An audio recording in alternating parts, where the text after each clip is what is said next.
Chapter 6. The Blackbeard. On Sunday, Bill, Nick, and Michelle continued investigating the case. This time, they met in Bill's room.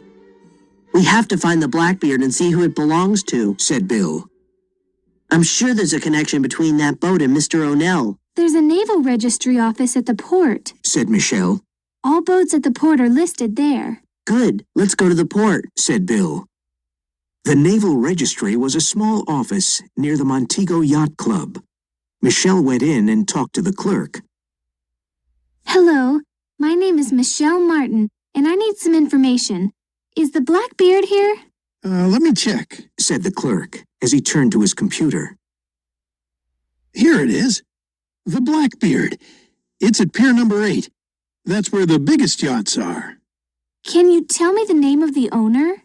Let's see. It's Mr. Julian Devereaux from New Orleans. "Julian Devereaux?" said Michelle, surprised. Yes, Julian Devereaux. He and his wife are the owners of the new wax museum. "Okay, thanks for your help," said Michelle. She met Bill and Nick outside and told them about the Blackbeard. "Wow," cried Nick. "So Julian and Gertrude Devereaux are the owners of the Wax Museum and the Blackbeard," said Bill. "And they gave a lot of money for the new park," said Nick. "There's a connection," said Michelle. "Why were they following the North Star at sea? And what about the Wax Museum?" asked Nick. "Why is Rover so attracted to it?" "This case is really difficult," said Michelle. "Well," said Bill, "we know that the Blackbeard is at the port, and that Julian Devereaux owns the boat and the Wax Museum." There was a moment of silence. "And we know he's rich," said Nick. "but that's not much." "The clerk said that Julian Devereaux is from New Orleans," added Michelle. "Let's go home and look on the web." At home, they got on the web and found some interesting information. Devereaux was the owner of a maritime museum in Charleston, South Carolina, and a new art museum in Houston, Texas. "This man owns 3 museums. He's very rich." said Michelle, grinning. "And guess what you find in museums?" "Artifacts," cried Bill and Nick. "like the ones O'Neill was looking for." "Exactly," said Michelle excitedly. "So what's the next step?" asked Nick. Said Bill, looking at the computer screen. "We have to find a way to get on the Blackbeard. We could find some evidence of Devereaux's connection to this mystery." "The Blackbeard's at Pier number 8. said Michelle.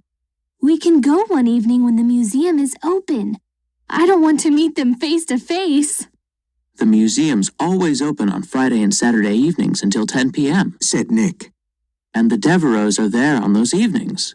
"Okay," said Bill. "listen to my plan. On Friday night, Nick and I will try to get on the Blackbeard. Michelle, you can sit in the coffee shop across the street from the museum. If the Devereaux leave the building, call me on my cell phone." "Good plan," said Nick. It was November and almost Thanksgiving, but the 3 friends could only think about the O'Neill case. On Friday evening, they met in front of the museum. It was cold and windy, and Michelle ordered a cup of hot cocoa at the coffee shop. She watched the museum entrance with her cell phone in her hand, ready to make a call. There was no one at the port that evening. The boys could hear their footsteps as they walked quickly past the North Star and turned left at Pier number 8. The lights of the Blackbeard were on, and the 2 boys stopped behind a van. "Someone's on the boat," whispered Nick. "What shall we do now?" "Let's wait here and see what happens," said Bill. Suddenly, the lights went off. Julian Devereaux got off the yacht and into his sports car and drove away. "Whew," said Bill. They waited a few minutes and then got on the yacht. The glass door was closed but not locked, so it was easy to get in. "He didn't lock it. He's probably coming back soon," said Nick. "Let's hurry." They turned on their flashlights. It was their first time on a yacht. Everything was beautiful and expensive. They started looking everywhere. drawers, cupboards, bookshelves, but they couldn't find anything. Bill took a painting off the wall and turned it around, but he found nothing. He did the same with another painting, and this time there was an envelope on the back. Nick, look at this. Bill opened the envelope. Inside there was a map of the Florida coast and the Bermuda Triangle with some red pencil marks. It was almost identical to the maps in Mr. O'Nell's house. The Devereaux have Mr. O'Nell's map, and they hid it behind a painting, said Nick, staring at the map. This is evidence that the Devereaux are connected to Mr. O'Nell in some way, said Bill. We have to show this map to the police. Will they listen to us? Asked Nick. Let's go and find out, said Bill. Bill put the empty envelope behind the painting. Then he folded the map and put it in his shirt pocket.